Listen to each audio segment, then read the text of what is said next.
Hello everyone, I am doctor उब्बा and today we are discussing about preterm labour. आज आपके साथ एक केस डिस्कस करने वाले हैं। आज हमारे पास एक पेशेंट आया जिसका फोर्थ ग्रेविडा था। 2 फीमेल चाइल्ड, उसके पास एक मेल। अब हमारे इंडिया में जोड़े बनाने का बहुत ही पुराना रिवाज है। उसने बोला कि मैम 2 लड़कियां हैं, 2 लड़के हो जाएंगे। अब क्या पता आगे बेटा होगा या बेटी होगी।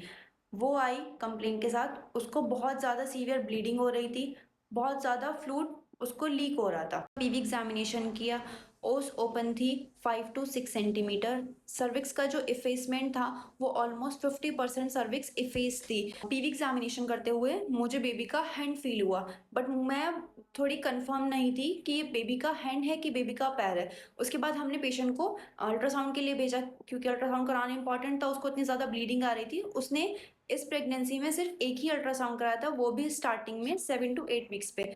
अल्ट्रासाउंड कराने पर कंफर्म हुआ that she was 19 weeks and 4 days pregnant with severe oligohydramnios. जो 2 सेंटीमीटर पानी के थैली फूट चुकी थी, बच्चे के आसपास पानी 2 सेंटीमीटर बचा हुआ था।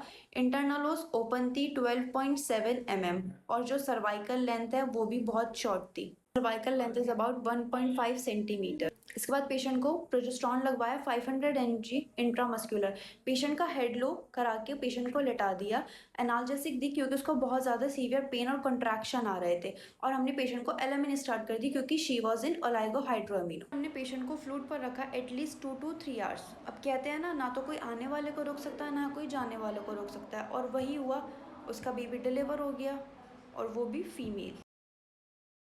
ये जो लड़का पैदा करने वाली हाइप है इंडिया में, मुझे नहीं लगता है ख़त्म होने वाली है। उसकी मदर इन लॉ मेरे पास आकर बोल रही है अच्छी बात है लड़की हो गई, वरना 3 हो जाती। बेटा होता तो जोड़ा बन जाता। एक्चुअल में उसकी सास ही सबसे बड़ा टॉर्चर थी। ठीक है, माँ बाप को अपना बेटा चाहिए होता है, बहनों को भाई चाहिए होता है, पर उसके पास एक था ना, ऊपर वाले ने दिया था, उस पर सब्र करना चाहिए था। जो बच्चे पैदा कर रही है वो भी तो किसी की बेटी है ना, वो भी तो उन तकलीफ़ों से गुजर रही है। ये क्यों इंसान नहीं सोचते।